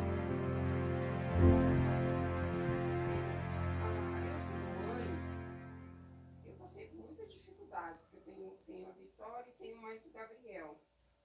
Eu falo assim, mas as minhas dificuldades foram tão grandes mesmo. As minhas dificuldades foi tão grande, mas eu nunca desisti dos meus filhos. Eu cheguei a morar em quartinho quando eu larguei o meu primeiro marido para ficar com meu filho. Eu saí sem nada não, porque um filho é uma vida, é o maior tesouro que uma mãe pode ter. E hoje em dia eu vejo assim mães que desistem dos filhos, que largam os filhos, vão embora, nem olham para trás. Eu conheço amigas também que largam o filho com o pai e não quer saber mais do filho. Eu não entendo essas mães, porque ó, minha filha, eu fiz de tudo, assim. Mãe, o que pode fazer, o que eu pude fazer por ela, eu faço. O que eu posso fazer por ela, eu ensino ela também as coisas que ela tem que fazer. Ela tem que lutar também pelas coisas dela. Ela é uma criança, mas ela já entende as coisas. A gente tem que estar explicando que a luta é grande, os obstáculos vão aparecer, mas a gente não pode desistir. Igual eu nunca desisti dos meus filhos, meu casamento também teve lutas, muitas lutas, mas eu tô lá lutando, nunca desisti desse meu casamento. Tenho um marido excelente, apesar das brigas, porque nenhum casamento é perfeito. Ele gosta dos meus filhos, a gente gosta de compartilhar. Tem as lutas, vão ter e muitas, mas eu falo, sua Amora, não desista. A melhor coisa que você vai ver no futuro são seus filhos. É o filho que você vai ver, ou ele se formando sendo engenheiro, ou ele se formando sendo médico, ou até mesmo sendo mecânico, ou sendo um padeiro. Mas você vai ver ele e você vê que você fez de tudo e ele conseguiu vencer. Então, Ivanete, eu fiquei assim bastante surpresa desde o início do ano, quando eu observei o seu trabalho junto à sua filha. Porque a Ivanete é aquele tipo de mãe que o filho tem um trabalho de história para fazer, e aí ela se veste, se caracteriza com o personagem e faz o teatro junto, canta junto, dança junto. Então, pra gente, enquanto professora em sala de aula, isso é uma realização. Sabe? Tem um sabor de maçã, Vitória. É muito bom a gente observar que a sua mãezinha está cuidando de você dessa forma que ela está cuidando. As tarefinhas, sempre bem feitinhas, caderno impecável. Gente, é tudo de bom. Eu gostaria de ter mais Vitórias assim na minha vida. E mais Ivanetes também. Podemos ouvir um louvor agora, Melk? Palavras de Lauriette?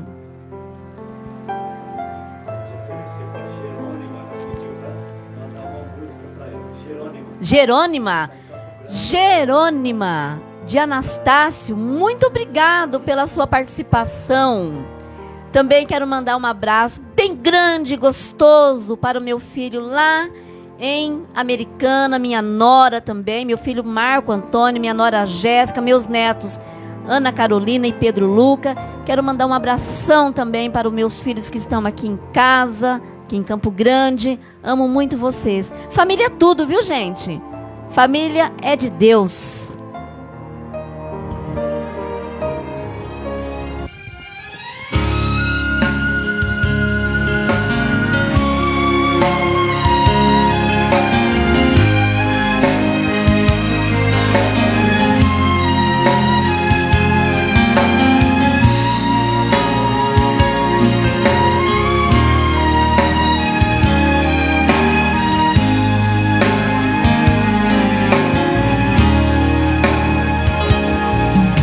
Gemidos que palavras não podem explicar. Ele leva ao Pai as minhas intercessões. Quando dobro os meus joelhos em meio às tribulações, Ele ouve o gemido do meu coração. Ó Jesus, a Ti confesso, não dá pra viver sem sentir a Tua presença no meu ser. Sou eterno dependente, ser humano tão carente. Estou de novo aqui e quero Teu poder.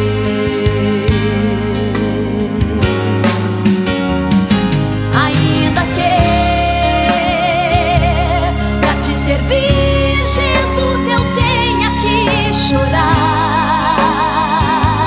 Te servirei porque comigo estarás. Sofrer contigo é bem melhor do que errar.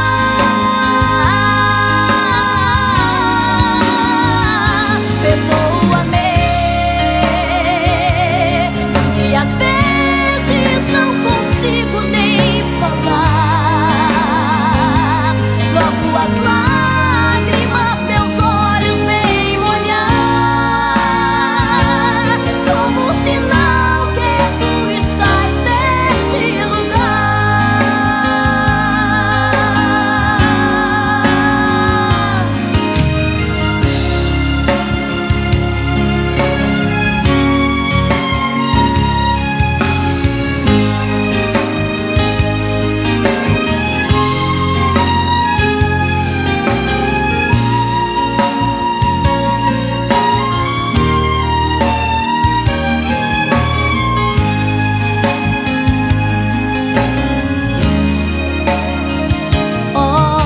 Jesus, a Ti confesso, não dá pra viver sem sentir a Tua presença no meu ser.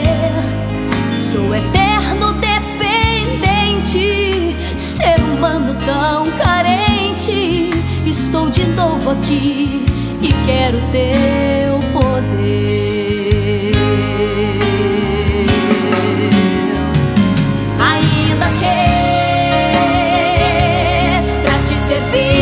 Jesus, eu tenho que chorar. Te servirei porque comigo estarás. Sofrer contigo é bem melhor do que errar.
Ouça todas as quartas-feiras das 19h30 às 21h30 o programa Minha História, Minha Vida, pela Rádio Maracanã. Apresentação de Sua Amora.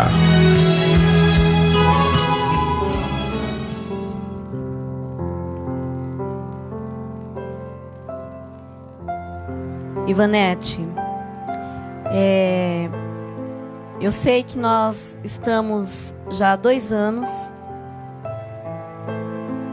em questões da pandemia Covid-19. Temos sofrido bastante,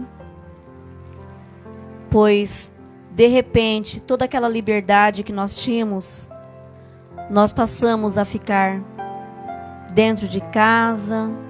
Quando saímos, né? Precisamos usar máscaras, não podemos ter e não devemos ter juntamento, né, entre pessoas, embora muita gente ainda esteja desobedecendo.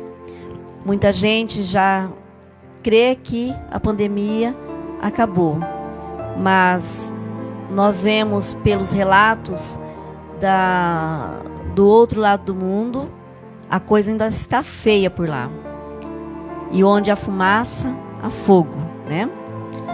Mas para você, Ivanete, o que representou esses 2 anos você ficar dentro da sua casa? Eu sei que você tem um comércio e, de repente, você atuar como professora da sua filha em casa, porque cada pai, cada mãe, cada família que ajudou o seu filho em casa nas atividades escolares foi um pouquinho, está sendo um pouquinho professor, professora. Como foi para você, Ivanete? No começo foi difícil, não vou mentir, né? Porque a gente trabalha, eu tenho uma oficina e há muito tempo que eu não pegava livro e estudar. Teve um momento que eu falei para ela, não dá certo não isso aí, vamos ver o que vai. Aí eu comecei a estudar junto com ela, sabe? Coisas que a gente esqueceu, a gente lembrou. Ela às vezes me ensinava um pouco, eu começava a ensinar ela também, aí ficou essa troca, sabe? Para mim foi gratificante, sabe?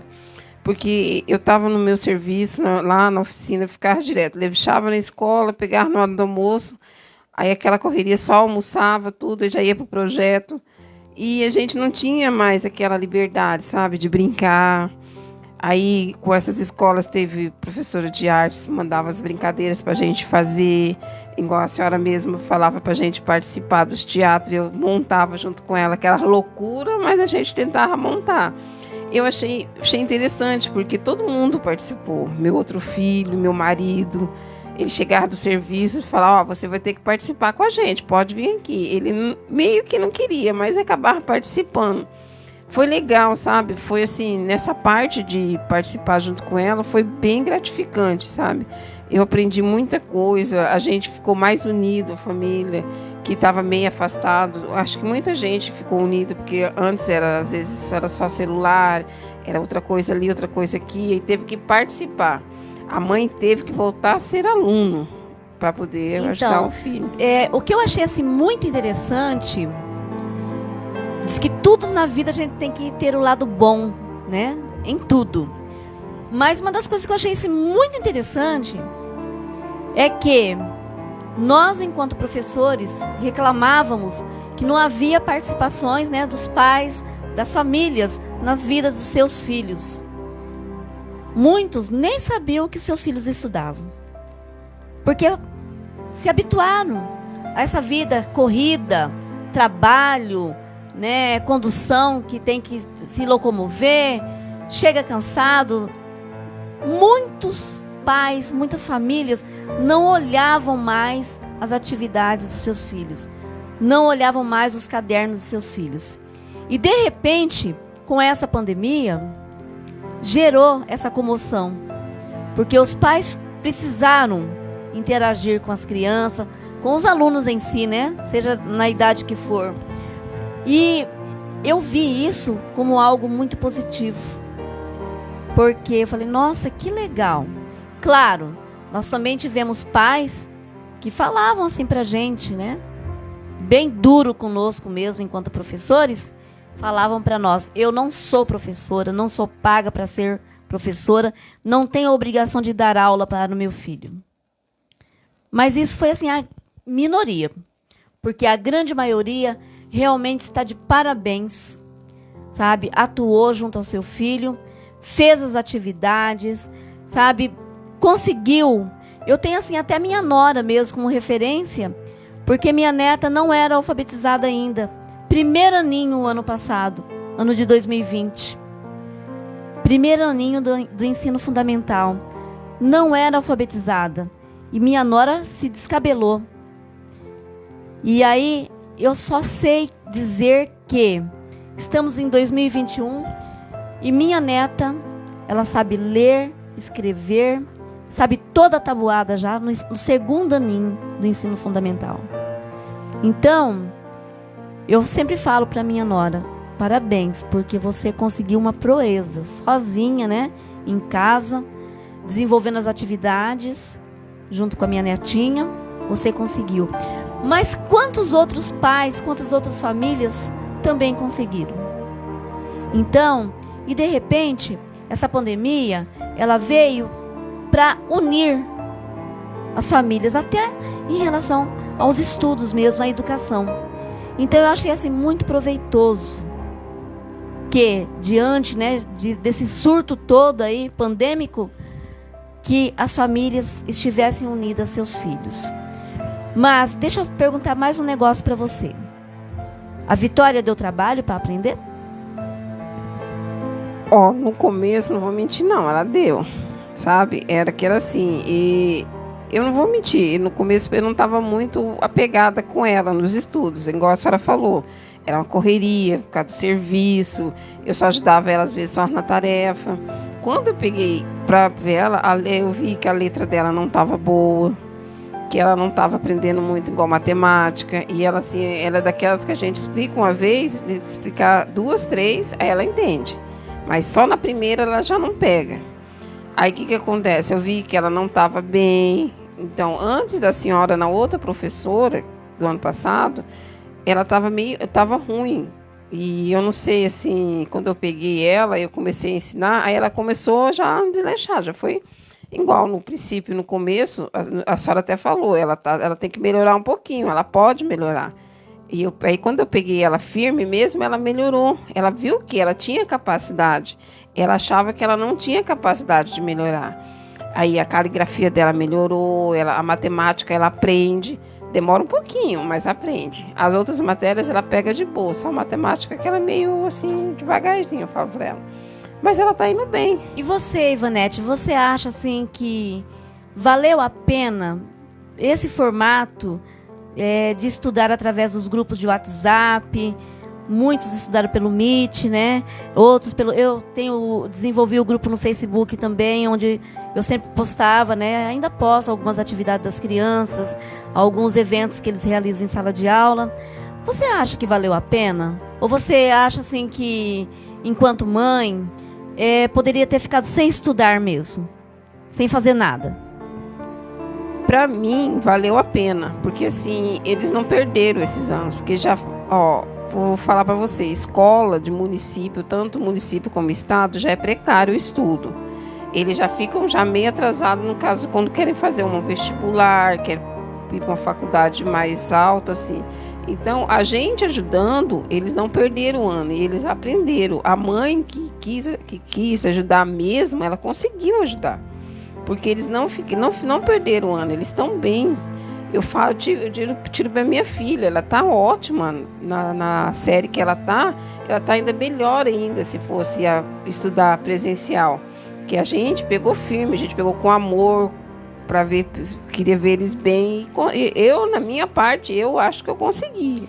Então, deixa eu só falar para você o seguinte. Quando você cita que escola pública, o aluno fica atrasado para depois prosseguir nos seus estudos, vou falar para você o seguinte, Ivanete e Vitória, né? Eu sou oriunda da escola pública.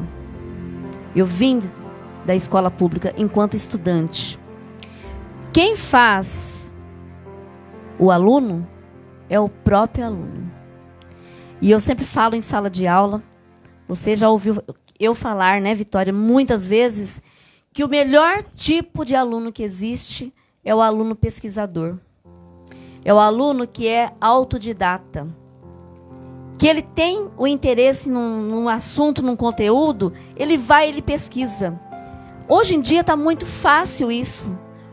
Antigamente, para a gente pesquisar, nós tínhamos que ir até as bibliotecas municipais e era muito difícil a gente conseguir os livros. Tinha um determinado tempo, né, para você ficar com aquele empréstimo de livros.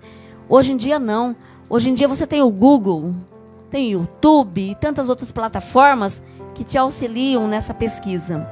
Então, se o aluno pesquisa, se ele vai atrás, se ele se interessa pelo conteúdo, ele vai se tornar muito bom. Enquanto pessoa, enquanto cidadão, ele vai atuar muito bem. Então, não é a escola pública. Quem faz o aluno é ele mesmo. E se a família ajuda, melhor ainda. Porque esse aluno, então ele passa a ter o quê? O respaldo da família, a família apoiando.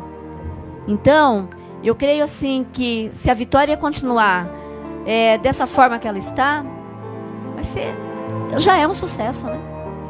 Será mais ainda na sua vida profissional, na sua vida pessoal, viu, Vitória? Tá? Dá para você tocar mais uma musiquinha para nós? Você tem um repertório aí?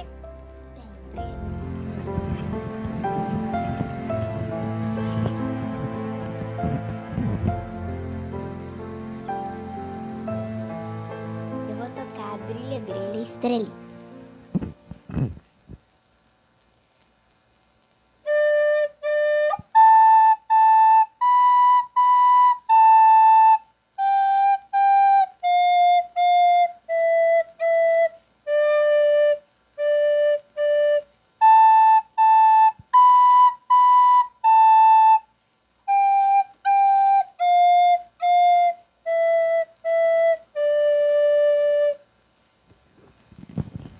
Parabéns, Vitória. Eu creio assim que Deus está na sua família. Deus está na vidinha, né, da Vitória, de todos os seus filhos. Eu agradeço assim imensamente a sua participação aqui conosco hoje, porque na verdade eu fiz um convite no grupo do WhatsApp a alguém que toca algum instrumento e que queira participar da programação da rádio, na Rádio Maracanã. E prontamente você se dispôs, enquanto mãe. Olha que apoio maravilhoso. E a Vitória chegou na sala de aula e falou assim: professora, eu sei tocar flauta. Então esse acreditar na criança, esse acreditar no aluno, na pessoa em si, é muito importante. E Deus falava isso, né? Deixar vir a mim as criancinhas. Então, a gente enquanto família, enquanto pessoas adultas que somos, se a gente não dar apoio às crianças, aos alunos, em todas as suas etapas, o que será deles? Então, eu vou lá naquela história que a gente acabou de ler agora mesmo, Vitória e Ivanete, da Helena, né? Vocês viram? Uma criança que não tinha o que comer, não tinha regras de vida, né? De vivência. Simplesmente brincava até a hora que queria. Você viu pelo relato da carta? Nem banho tomava. Vivia assim, né? À la vontade. Então, quando a gente vê uma família estruturada como a sua, Ivanete, onde você dá todo esse apoio à sua filha, a gente só tem que agradecer a Deus. E lamentável, viu, Helena? Helena de Campo Grande. Ela não era de Campo Grande quando criança. Ela era de outra cidadezinha do interior de São Paulo. Dá uma dor até no coração da gente observar que durante um dia inteiro Deus foi providente em dar uma abóbora para eles comerem. Mas se aquela abóbora não tivesse aparecido, nem isso eles teriam que comer. E aí, Vitória, eu vejo assim a sua mãe lutando por você, trabalhando, batalhando. Então você tem que ser exatamente isso mesmo. Essa ótima estudante que você é, a ótima filha, e prosseguir, sem medo de ser feliz. Porque a felicidade, ela está em todas as coisas que nós fazemos. Então a gente não pode ter medo de ser feliz. Manda um beijão lá para a turma do Wilson Taveira. Eu queria mandar um beijo essa noite para todos os meus amigos da minha sala, que a maioria deles, eu conheci eles desde o primeiro dia de aula, que eu nunca vou esquecer, que eu era bem pequenininha. Aí eu tinha vergonha e era meu pai que vinha me levar. Aí a minha professora, o nome dela era Adriana, e ela me ajudou muito. Eu aprendi a ler com ela, muitas coisas. E eu conheci muitos amigos muito legais. Eu queria mandar um beijo pro diretor Alcides e pros meus amigos e os meus alunos que estão, se eles estiverem ouvindo agora. Muito bem. Então, mais uma vez vou pedir a vocês que queiram enviar as suas histórias de vidas. Envie para o meu telefone. Eu só atendo no WhatsApp, eu não atendo ligação, tá?